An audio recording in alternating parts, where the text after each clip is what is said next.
15 seconds. Guidance is internal. 12, 11, 10, 9. Ignition sequence start. 6, 5, 4, 3, 2, 1, 0. All engine running. Liftoff. We have a liftoff. 32 minutes past the hour.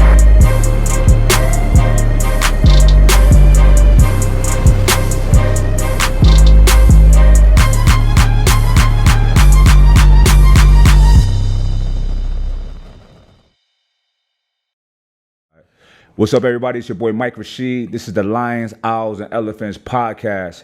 I got a very special guest, somebody I'm proud to call a friend. This is my homie, my man Big Boy, Strength Cartel. What's up, Mike? What's up, sir? How you doing? Man, happy to be here. Glad to finally too. Right? Yeah. Been talking about it for a minute. We got a million training videos. We finally got to, you know what I'm saying? Sit down. Yes, sir. Yes, sir.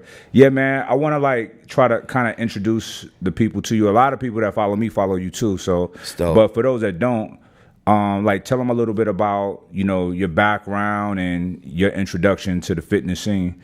Yeah, no, for sure. So basically, just like you, been working out our whole lives, right? Regardless of what our lifestyle was, working out was always in it. Yeah. So before the fitness industry, I got out the pen, for a few years. Played college ball for 2 years. You played college ball after the pen? Yeah, exactly. You played college ball after college? After college. Hit college, 2 years in a row or two times in a row. Yeah. Penn State you got University. Your doctor's degree. Oh, yeah, masters, doctors, right. All that. Right. Yeah, so I played ball 2 years. Did y'all call it college? Because we used to call it college. Of course. Okay. Yeah. College, vacation. Yeah. I still call it that. So we in college. They're in college. Yeah, we in college. Yeah. Oh yeah, hit a little vacation. Yeah. The people that know, and the people that don't are like, oh, he's talking about great. college. That's great. Yeah. Oh, that's amazing. Right. So. But it honestly, bro, it is amazing. I'm gonna tell you why. You know who Sigmund Freud is? Yes. Okay, so I've been reading his some of his stuff, and he was talking about how people who try to act super virtuous and they can pose a position of I've never committed a crime, right? Okay. And he was breaking down how that doesn't make you a good person, right? He said people that actually may have had some missteps and committed crimes or whatever, and they don't anymore, those are good people because they have the capacity to do it. Some people are just afraid to do it. They would if they could, or if they felt they wasn't scared of getting caught. You know what I'm saying? Right. But a lot of people don't do a lot of things because of fear, not because it's the right thing to do. You feel me?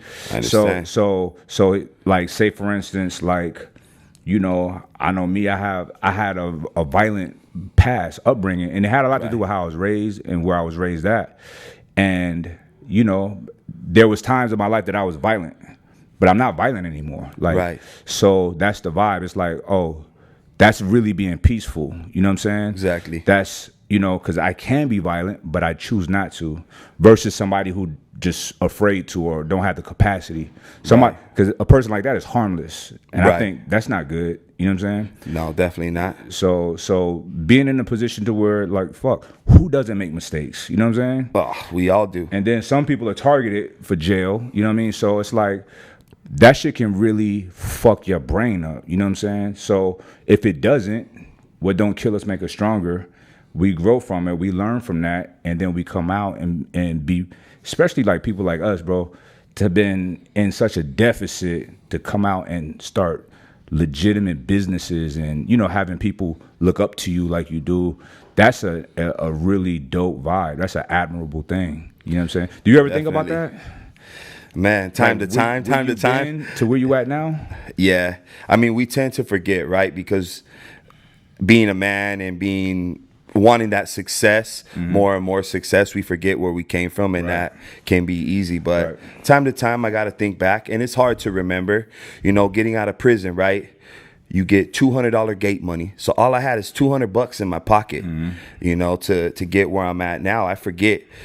And a lot of it, when I think back, is when life was more simple. Let's say you're in prison, You get out, you only have $200, but damn, with all honesty, I could say I had more freedom because of that, because I just enjoyed walking down the street. I don't know if you ever felt that way. It's just now we can get so caught up in, not necessarily for me materialistic things, but just being successful, right? Like wanting our business to grow, wanting to work harder, knowing that if we put more time working harder, we're going to have more fruits of the labor, you know? And we get caught up in that stuff where you get out of prison, you literally have nothing, $200 in your pocket, but damn, you're have grateful. Joy, you're at peace, you're like grateful, 100%. I mean, that feeling is crazy. You could walk down the street in some sandals, you know, regular clothes, whatever, and it's like, man, this feels amazing. Right.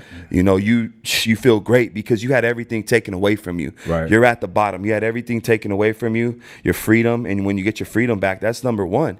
Yeah, man. You know, so it'd be simple thing. I remember for me, it was simple. I want to go back to that feeling though sometimes. Simple things like, man, just going in the refrigerator when you want to. Yeah. That little thing right there, you know. And even my last time, you know, in college, I remember, man, people was complaining, man, they violating my rights. I'd be like, bro, shut up, bro. We don't have rights in here. Exactly. It's like you learn. It made me grow up. It taught me. It helped put the icing on the cake in becoming a man, because I had to learn how to really just accept my shit, you know what I'm saying, and deal with it. Like, you have no choice but to deal with it, but a lot of people deal with it wrong. Right. They in there trying to be, you know what I'm saying, whatever, or, you know, just violating all the rules, and I'm in there straight lace, but it's a fine line. You can't be a tough guy, but you can't be no punk either. 100%. So you got to walk that line like, look, I'm not fucking with nobody, but don't get it twisted, right? So my biggest fear, bro, when I got locked up was getting in trouble, like defending myself, hurting somebody, and getting more time. Right. I just prayed that didn't happen, and I'm lucky that I never got in trouble. You know what I'm saying? That's good. So, but I also, I was like the counselor in there. You know what I'm saying? Yeah, I mean, I don't know, because I definitely wasn't the counselor, but right. But nah, I was older though my last time, so I'm not on no bullshit. Yeah, and I'm just trying to get my situation right. So but when I first got there, it was a lot of heat on me because I look how I look. Right. And you know how it's racial. They want to test you. So nobody tested me, but my cellie, this is a funny story. My cellie was a white dude, and he was like, and me and him was cool. We just chopped it up the first night, whatever. He was like, hey, bro, just so you know, the woods are going to jump you first thing pop off. Damn. He's like, that's what the meeting was about. Because I was like, you know how it is in jail. A lot of people, they ain't healthy. It ain't like what people think on TV. You know what I'm saying? Right. So, but I come in there and they like, oh shit. So he's a threat. You know what I'm saying? But I really wasn't worried about it. You know what I'm saying? Because I know I don't carry myself in a certain way. And I feel like I can handle myself. I don't care how many people it is. Maybe it's crazy, but whatever. Mentality. I just don't fear that shit. But nothing happened. And it came out to where it was like, everybody was coming to me with like, hey, bro, like, because it was a fight was gonna happen, and it was a black dude and a white dude, and I was like, bro, so you want to fight because he called you a bitch because you was cheating at chess? Yeah, he don't call me no bitch. I said, but you was cheating, you violated. You know what I'm saying? Yeah. I said, so we all get locked down, no phone, no commissary, no store, 30 days, right? Ain't nobody gonna rat on you, but is that fair to everybody else? Right. And he was just like, you know, it's just an easy thing to think of. Right. But people in there, you know how it is. Respect. He was like, damn, I never even thought of it like that. Yeah. I said, bro, you was cheating. Right. You know what I'm saying? So, you know, so he got it. So after that, people was coming to me to resolve things. You know what I'm saying? That's good. I didn't even want that position. Right. But I was very responsible about their advice, you know what I'm saying? Definitely. So, but I felt like I grew a lot, and I learned a lot in school, in every school I went to. You know what I'm saying? You got to. But yeah, man. So, all right, you have a lot of things going on. For y'all don't know, my boy is very successfable, bro. Man. You are. This guy's successful. Your lines are crazy at every expo. I can't lie, bro. I'm very proud of you. You know what I'm saying? Appreciate that, Mike. When you came to AZ, Long way coming, you know. came and hung out with me in AZ. Yeah, you when knew where I was at. Starting to like get your shit going. Exactly. And I was like, bro, you gonna hold it down for the Hispanics, bro. Definitely. Because y'all didn't have a champion at that time, and you came in and filled that spot. Yeah. I think that's so dope. I love seeing that shit. Thanks. Because the industry don't cater to like white or black. I mean, to black or Hispanic. Right. It's it's more white people in it than anything. For sure. Despite what people think, it's very segregated. You know what I'm saying? Definitely. In the country, but I really like seeing that, bro. You know what I'm saying? Thank you. Yeah, no, it's been crazy. You know, nothing that I could have necessarily planned out or thought would ever happen, Right. but just came from hard work and staying consistent with everything. Like you said, came out there to AZ, I think, not even with the YouTube yet, right? We filmed for your YouTube. Yeah. 3 or at least 2-3 videos. We did 100 reps on 315. Yeah. Then we went and deadlifted some crazy weight. Yeah, you deadlifted some crazy weight. Shit. Yeah, no, We were 8-man strong. Remember that? Yeah, I remember with 8-man. Yeah, man, that was basically the beginning of me and Strength Cartel. Right. During that time, and I remember I hit you up like, "What's up, Mike? We got to get some collabs. I'm trying to get this Strength Cartel off the ground and figure out how I'm gonna do this. You know." So came out, you spit some knowledge to me, and ever since then, just been grinding. I really like when somebody asks me for some guidance and I give it and they apply it. You know what I'm saying? For sure. Because I'm sure you can relate, somebody come to you for help or advice. And you All talk day, to every you day, blue in the right? face, but they don't do nothing. Exactly. The next year, they in the same spot. I hate that shit. You know what I'm saying? So it feels real good when I see people like yourself, somebody that I've talked to on your way up, and you took me up on it, but you got all your other shit too. And it's just a good feeling. You know what I'm saying? It's dope. No, for sure. Bro, I be peep proud of I peep motherfuckers, game. bro. Yeah. I be proud. Thank you. Yeah, it's got a peep game, man. Like you said, listen to especially people that have already been successful, right? Right. And that's what I've been doing this whole time. Yeah. Just peeping game from everyone that's successful, whether it was Rich in the beginning. Right. You know, he's passed away, no hard feelings. Rest in peace. But peeping his game, peeping your game, and everybody else that's already been successful and at the top. Right. And trying to build myself and mimic and put my own twist on it. Right. So how was it? What's up, sir? How you doing, brother? How was it with Rich? What's up? How was it with Rich in the beginning? Like, how did you join the squad and all of that stuff? Yeah, so from the very beginning, I had no social media. I just decided, hey, I want to start posting some lifts. Just some lifts, you know, on Instagram. And I posted maybe like one lift and a back shot, my back all blasted. Yeah. And I would say it's maybe like my first, second, or third post. He saw that somehow and shot me a DM like, what's up? Email me. Yeah. And then since then, he just kind of put me on, and I was his first like 5% athlete, his first one. And we just started hitting the videos. And I would say my first viral video was that 375-pound dumbbell. Crazy. I don't know what it has, 15, 20 million, That's whatever. Crazy. Yeah. And then since then, just build off that. Yeah, man. Yeah. Parted ways with that. I've seen you, they will feature you on like ESPN and shit like that. Yeah, it's crazy. That's dope. It is. I love where like fitness, I remember back in the day, people was like, that shit ain't gonna do nothing. It ain't gonna last. Yeah. And I'm like, you crazy to think that, because what we do, everybody can do to train. It ain't specific to basketball or football or whatever. Right. And I'm sure you got athletes of every sport follow you, entertainers, famous people, because everybody can relate. Everybody wants to be stronger and fitter. For sure. So it's crazy how this is a whole thing now, fitness industry. It's crazy, man. You know what I'm saying? Created our own lane in this fitness industry. I love it. So, bro, you're a car enthusiast, right? Definitely. You got something new out there. Yeah. Let's talk about that. I've already had some whips in the past, Lambos, another Hellcat, different things, bikes and things like that, but never posted them on social media. Yeah. Never been the person to really show off my material things. Why is that? I'll be honest, my whole life has been more low key, you could say, when it comes to that, and I just never wanted to come across as being a materialistic person. I've been more so showing my work ethic. Right. That's kind of what I've showed for. Let's say if it was football or training or whatever it may be, it was always let me show how hard I can work and show my work ethic. Right. You know, it was never look at my car, look at what I have, things like that. I did those things maybe for goals that I have set, like, all right, I'm going to hit this goal and I'm going to go get this. But it was more for myself and because I enjoyed that. But now in this world, right, social media, you could say the first person to kind of really do it, Floyd Mayweather, right?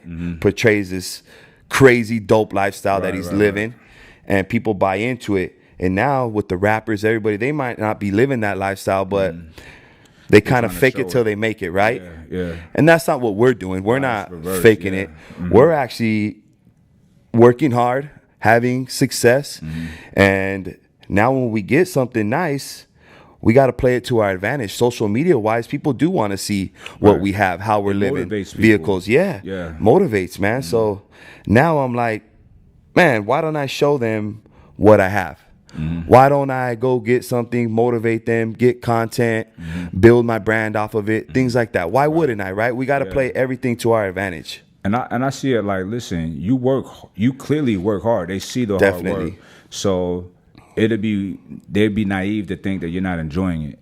And you should enjoy it. You know, we live once, you know, so I'm glad you're showing it, you know what I mean? And you're not, Mike. It doesn't even come across materialistic by any means. So I appreciate that. It's just you're a dude that like fast ass cars, you know what I'm saying? Always have. I know people say, oh, he's just barely getting some money, so he's buying all this. Cool. It's like, okay. They don't even know you had a Lambo. I know. It's like, okay. I remember one time, I don't know if you was at my house or somewhere, and you was in the Hellcat, the first one. Yeah. I just heard heat. I was like, what the fuck? You know what I'm saying? I heard heat. You know what I'm saying? It's impressive. I heard the heat today. That was crazy. Today was that one has 100 more horse, the red eye. That's wild, bro. That's wild. It's so fun. A lot of bang for your buck, you know? Yeah, man. Yeah, you for real. It's a unique car, bro. And it's fun. I was telling you earlier, I got smashed. I was in the Aventador. And the dude was love that car. He was in the Hellcat, a red eye. Yeah. And he smoked me, bro. People don't know them Hellcats. They're not sleepers, but man. The car screamed. I was like, what the fuck? Yeah, they're dope. Yeah, you can't compare it. 797 horsepower off the lot. I think the Aventador has like 700. It'd be more than just the horsepower. No, it's got more than 700. 797, basically 8. It's more than the horsepower though. Because bro, it'd be cars that I've driven cars, V12 gang of horses that don't get up like that. Right. And then you know the Lambo is a V10, 6 and some change, and it's so light it smoked the Huracan. And I smoked a lot of people in that. You know what I'm saying? Oh yeah, a lot. I smoked Lambo's still one of my favorite cars. I smoked a guy in a Cobra. Damn. Every Porsche that try to want to smoke, they got it. Nobody ever smashed me except for the fucking Hellcat. For the Hellcat. Yeah. Can't mess with the Hellcat. But I'm a driver. I know how to, you know what I'm saying? Right. You know how to drive your vehicles. Yeah. But yeah, man, so you have Strength Cartel, your supplements. Yes, sir. Yeah. And apparel. Talk about that. Man, so the apparel has been going crazy. You have some dope ass drops, bro. I really thank you, like Mike. how you set it all up. I appreciate that. Drop, sell out fast. You know what I'm saying? Yeah. It took quite a while to kind of figure out how we would stage and do the drops and time periods in between and how many pieces. I mean, there's so much to think about, and that goes into merch or clothing drops, you know, because you would just think in the beginning, I'm sure you could relate to this. It's like, man, I have 100 shirts online, 100 plus, just says pump out as many ideas and as many graphics as we can. Much to choose from. It's too much. Yeah. You're too available. You know, you got to think like this. If your shirt's always available, there's no urgency. So you're like, I get it next week. Then the person, I get it next week. It's still there. I get it next week. Right. But when you do these drops, it creates an urgency. And in the beginning, they may not realize that it's going to move that fast. So they may miss one or two. And then they start seeing, oh, shoot, these are going. Nobody wants to feel left out. No one wants to feel left out, man. So now it's like we give them 30-minute access to get in, and they could, and the drop could almost be out with 30-minute VIP access, and then they get time to go online, and by then almost all the sizes are out. So it's so the VIP people get the first 30 minutes of shopping. Exactly. That's dope. Before Everybody else. Yeah, everybody else. That's dope. That's so it's it's been crazy. It's been badass to really learn and find out what works and what doesn't, man. It's all a learning process and a learning curve, but it's fun and being creative with each drop. Right. Some may be more simple. Some may, have a lot more thought. Right. It really just depends. And you never know what people like and what will hit. It's crazy. So, but it's fun, Yeah, nah, it looks fun. It's dope. You got a dope community, you know what I'm saying? And yeah, I really thanks, like Mike. It. I like how you put on for La Raza too. All day, It's dope, bro. every day. I we love got that. to. I love that, bro. Yeah. I love when people represent All the culture. their heritage and their culture. You have to, man. Some you have people to are embrace afraid it. to rep their culture, and that's strange. That's what crazy. make America so dope. Is like it's a melting pot of so many amazing cultures. That's why everybody want to be in America. You know what I'm saying? Yeah, I bro. agree. You got some dope guidance over there. My man Trent. Shout out to Trent. Oh yeah, he's a man. He's a man. Couldn't be in the position I'm at without Trent and Robert. Right. Okay. So, but yeah, Trent is just. We can go back to learning from successful people, right? Correct. And he's definitely one of them. Created multiple brands, exit them. A lot of people always build brands, and you know how they talk about how much brands are worth, right? Like this brand's worth 100 million. Worth it till you cash out. Until you exit, that's the only time officially that's how much your brand is worth. Because there's so many brands. You could say McDonald's is worth and things can happen. 100 billion, right? But until they go and exit, they're not worth 100 billion. That's just hearsay at this point. We actually was getting chased down by some VCs, and then one we was going back and forth with. The numbers was juicy, right? But we thought about it like the growth is so much right now. Right. We started negotiations in December. Okay. And it went until about March. Right. Our company was in a completely different place by then. Crazy. And we was like, nah, bro. We that would be a discount. You know what I'm saying? So. You're right, but we do have a plan. You know what I'm saying? An exit strategy, but that's what it's about. I have a lot of respect for Trent, bro, and a lot of love for Trent. When I had to close my gym in Miami, he reached out. Him and Joe, they reached out. They were like, "Hey, I'm living in Arizona at the time." They was like, "Yo, come out here, come kick it." I came out. We just hung out, bro. We rode golf carts all around the little rich areas. We had a ball, bro. And then we went to, I think, Joe's house. Right. We just had a big cookout. Man, they just chilled me. It was like, I needed that at that time. You know what I'm saying? And I'll never forget that. Things like that good people do stuff like that. You know what I'm saying? Right. I remember you telling me about it, and them as well, man. They didn't have to do that. They didn't have to do that. We don't do business together. You know what I'm saying? Exactly, yeah. So for them to do that with someone who isn't benefiting them, you know what I'm saying? That says a lot about their character. And, definitely. And those, Trent is a person of character that I really respect. And his son is gonna be one of his sons going to be the president one day. I keep never know. You never know. You never know. Yeah, he definitely carries himself well and very successful and great character. I mean, you nailed it for sure. So man. But yeah, man. But what's next? What's on the horizons for Big Boy? I don't know. A lot of people plan out, and that's something that I definitely maybe not do as well, but we have a lot of things in the works. I don't know. I can't say like, okay, in 5 years, I want to be here. I always say that, in 5 years, where do you want to be? We have a lot of business ventures coming right now. Okay, that's definitely. Dope. I'll just say the one. I don't know if we're getting shorter on time, but I will say the biggest one we have coming up within, I would say before the end of the year, we're going to launch it, is we're opening up a taco shop. Dope. Trent, Okay. Robert, and I got you. That's dope. So we're opening up a taco shop. That's a vibe. But we're not just trying to open up one. Our goal is a franchise. Yeah. So we're trying to. Y'all want a fourth partner? Holla at your boy. You Oh know what no, I'm saying? definitely. Y'all want a fourth partner? 100%. Holla at your boy. Mike, yeah. I love tacos. So we got just to say a couple of the juicy points. We have. You've heard of Cold Stone, right? Mm-hmm. So Cold Stone has around 1,500 locations, whether they're owned by the owner or franchise out, about Right. 1,500 locations. Right. Well, we got Cold Stone's franchise board on board with our taco shop. Okay. All right. So you can imagine Yeah. they have 1,500 locations. yeah, that's major. So within the first, once we have to show 1 year of revenue, Right. you know what I mean? Once we show one positive year of revenue, man, they could go get, they say within a year, few hundred locations. Yeah. They can go franchise a few hundred Right. locations. So He already has experience with the franchising. yeah. Yeah. He's already had a $610 million exit.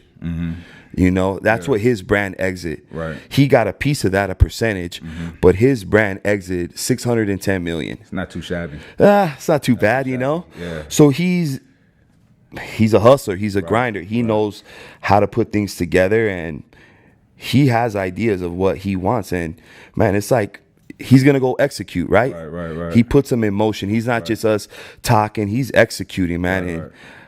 And my position is like, okay, I'm following your lead. Where do you need me? What do you need? You know what I mean? Yeah. And I'm peeping game, just like I peep game off you. Learning. We're like a soaking it sponge, up. you know. We're Exactly. soaking this thing up Right, all right. day, every day. So, Yeah.